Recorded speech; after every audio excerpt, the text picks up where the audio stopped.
ಕರ್ನಾಟಕ ಉಪಚುನಾವಣೆ ನಾಮಪತ್ರ ಸಲ್ಲಿಕೆಗೆ ಸೋಮವಾರ ಕಡೆಯ ದಿನವಾಗಿದ್ದು, ದಾವಣಗೆರೆ ದಕ್ಷಿಣ ವಿಧಾನಸಭಾ ಕ್ಷೇತ್ರದಿಂದ ಒಟ್ಟು 38 ಮಂದಿ ನಾಮಪತ್ರ ಸಲ್ಲಿಕೆ ಮಾಡಿದ್ದಾರೆ. ಈ ಪೈಕಿ 23 ಮಂದಿ ಮುಸ್ಲಿಮರಿದ್ದಾರೆ. ಇದು ಕಾಂಗ್ರೆಸ್ ಟಿಕೆಟ್ ಕೈತಪ್ಪಿತು ಎಂದು ಶಾಮನೂರು ಕುಟುಂಬದ ವಿರುದ್ಧ ಅಲ್ಪಸಂಖ್ಯಾತರು ಸವಾಲು ಹಾಕಿದಂತೆ ಕಾಣುತ್ತಿದೆ. ಉಪಚುನಾವಣೆಗೆ ನಾಮಪತ್ರ ಸಲ್ಲಿಕೆಗೆ ಕೊನೆಯ ದಿನವಾದ ಸೋಮವಾರ ದಾವಣಗೆರೆ ದಕ್ಷಿಣ ವಿಧಾನಸಭೆ ಕ್ಷೇತ್ರದಿಂದ ಒಟ್ಟು 35 ನಾಮಪತ್ರಗಳು ಸಲ್ಲಿಕೆಯಾಗಿದೆ. ಈ ಮೂಲಕ ಕ್ಷೇತ್ರದಲ್ಲಿ ಸ್ಪರ್ಧೆ ಬಯಸಿ ಒಟ್ಟು 38 ಅಭ್ಯರ್ಥಿಗಳು 45 ನಾಮಪತ್ರ ಸಲ್ಲಿಸಿದ್ದಾರೆ. ಬಿಜೆಪಿ, ಕಾಂಗ್ರೆಸ್ ಹೊರತುಪಡಿಸಿದರೆ 12 ಇತರೆ ಪಕ್ಷಗಳಿಂದ ಸ್ಪರ್ಧೆಗೆ ಮುಂದಾಗಿದ್ದಾರೆ. ಇನ್ನು ಸ್ವತಂತ್ರ ಸ್ಪರ್ಧಿಗಳಾಗಿ 21 ಮಂದಿ ನಾಮಪತ್ರ ಸಲ್ಲಿಸಿದ್ದಾರೆ.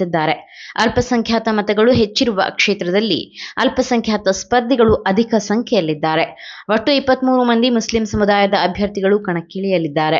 ಹೆಚ್ಚಿನ ಸಂಖ್ಯೆಯಲ್ಲಿ ಮುಸ್ಲಿಮರು ಕಣದಲ್ಲಿದ್ದಾರೆ. ಅದರಲ್ಲಿ ಬಹುತೇಕರು ಕಾಂಗ್ರೆಸ್ ಟಿಕೆಟ್ ಸಿಗಲಿಲ್ಲವೆಂದು ಸೈಡಿನಿಂದ ಸ್ಪರ್ಧೆ ಮಾಡಿರುವ ಸಾಧ್ಯತೆ ಇದೆ.